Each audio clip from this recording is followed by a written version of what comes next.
வாழ்க வளமுடன். அருட்பேராற்றல் கருணையினால் அனைவரும் உடல் நலம், நீளாயுள், நிறை செல்வம், உயர்ப்புகள், மெஞ்ஞானம் ஓங்கி வாழ்வீர்கள். வாழ்க வளமுடன். வாழ்க வளமுடன்.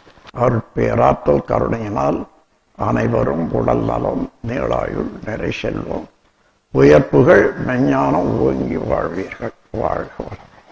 வாழ்க வளமுடன். அருட்பேராற்றல் கருணையினால் அனைவரும் உடல் நலம், நீளாயுள், நிறை செல்வம், உயர்ப்புகள், மெஞ்ஞானம் ஓங்கி வாழ்வீர்கள். வாழ்க வளமுடன். மனமே மனிதன் என்ற தலைப்பில் சிந்தனை. மனம் உள்ளவன் மனிதன். மனதை இதமாக வைத்திருப்பவன் மனிதன். மனதை தன் வசம் வைத்திருப்பவன் மனிதன்.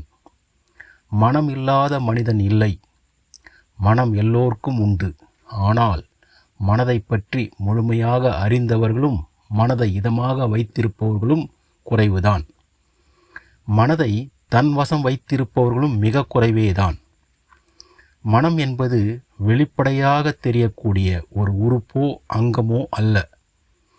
Mind is not a part of body, but it is a part of mankind. மனம் என்பது ஜீவகாந்த அலை. இந்த ஜீவகாந்த அலை உடல் முழுவதும் நிரம்பி இருக்கிறது. ஜீவகாந்தம் உடலில் சுழன்று ஓடும்போது ஒரு மையத்தில் திணிவு பெற்று கருமையமாக அமைகிறது. கருமையம்தான் ஆன்மா. ஆன்மாவைத்தான் அகம் என்றும் உள்ளம் என்றும் மனம் என்றும் அழைக்கிறோம். மனம் என்பது ஒரு சிறகில்லாத கிளி. அது எங்கு வேண்டுமானாலும் பறக்கும். மனதை அடக்க முடியாது. அடக்க நினைத்தால் அலையும், அறிய நினைத்தால் அடங்கும் என்பார் அருட்தந்தை வேதாத்ரி மகரிஷி அவர்கள்.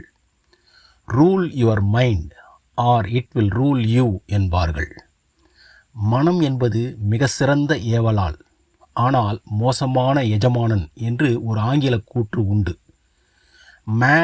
Mind is an excellent servant, but it is a terrible master என்பார்கள் ஆங்கிலத்தில். மனதை இதமாக வைத்திருக்க, மன அமைதி பெற அகத்தவம் பழக வேண்டும். மன அலைச்சொல் விரைவை குறைத்து அமைதி அலை நீளத்தில் நிலைத்திருக்கச் செய்யும் ஆல்ஃபா வேவ்லெங்த் ஆம் வினாடிக்கு 8 முதல் 13 சுற்றுகள் வைத்திருக்க உதவும் ஆக்கினை துரியதவம் கற்று பழகி வர மன இதம் ஏற்படும்.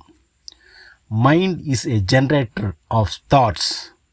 மனமானது கோடானு கோடி எண்ணங்களை உருவாக்கி கொண்டே இருக்கும். எண்ணம் போல் வாழ்க்கை அமையும். நீ எதுவாக நினைக்கிறாயோ அதுவாகவே ஆவாய் என்பார்கள். ஆஸ் யூ திங்கத் என்று சொல்வார்கள். மனதின் தன்மை எதுவோ அதுவே ஒரு மனிதனின் தன்மையாக அமைகிறது. மனதின் மாண்பே மனிதனின் மாண்பு. மனதின் உயர்வே மனிதனின் உயர்வு. மனதை எந்த அளவிற்கு வளமாக வைத்துக் கொள்கிறோமோ அந்த அளவு மனித வாழ்வில் உயர்வு, வெற்றி அனைத்தும் அமையும். மனம் தினம் தினம் கண்காணிக்கப்பட வேண்டிய நமது 6வது புலனாகும், 6th சென்ஸ் ஆகும். அதை பராமரிக்க உதவுவதுதான் மனவளக்கலை மன்றங்களில் அளிக்கப்படும் அகத்தாய்வு பயிற்சிகளான எண்ணம் ஆராய்தல், ஆசை சீரமைத்தல், சினம் தவிர்த்தல், கவலை ஒழித்தல், நான் யார் என்ற இன்ட்ராஸ்பெக்ஷன்ஸ் என்ற தற்சோதனை பயிற்சிகளாகும். மனதை எப்போதும் சமநிலையில் வைத்திருக்க அகத்தவமும் அகத்தாய்வு பயிற்சிகளும் பெரிதும் உதவும். மனதை பற்றி புரிந்து கொண்டவர்களே மன அமைதியோடு வாழ்வார்கள். ஒரு பெரியவரிடம் ஒரு நடுத்தர வயதுடையவர் சென்று, ஐயா, நான் துன்பத்தில் தவித்து கொண்டிருக்கிறேன். என்னை சுற்றி இருப்பவர்களால் தான் எனக்கு துன்பம் வருகிறது. அதை எப்படி போக்குவது ஐயா என்று கேட்டாராம். தம்பி, மற்றவர்களால் தான் உனக்கு துன்பம் வருகிறது என்பது சரியல்ல. உனக்கு துன்பம் தருவது உன்னுடைய மனம்தான் என்றாராம் அந்த பெரியவர். எப்படி ஐயா என்று கேட்டார். தீதும் நன்றும் பிறர் தர வாரா என்பதை நீ கேள்விப்பட்டதில்லையா? இதோ ஒரு கதை மூலம் உனக்கு விளக்குகிறேன், தெரிந்து கொள் என்றாராம் அந்த பெரியவர். ஒருவர் ஆசையாக பூனையை வளர்த்து வந்தார். அந்த பூனை ஒரு நாள் ஒரு எலியை கவ்வி பிடித்து கொண்டு வந்தது. அது அவருக்கு மிகுந்த சந்தோஷத்தை தந்தது.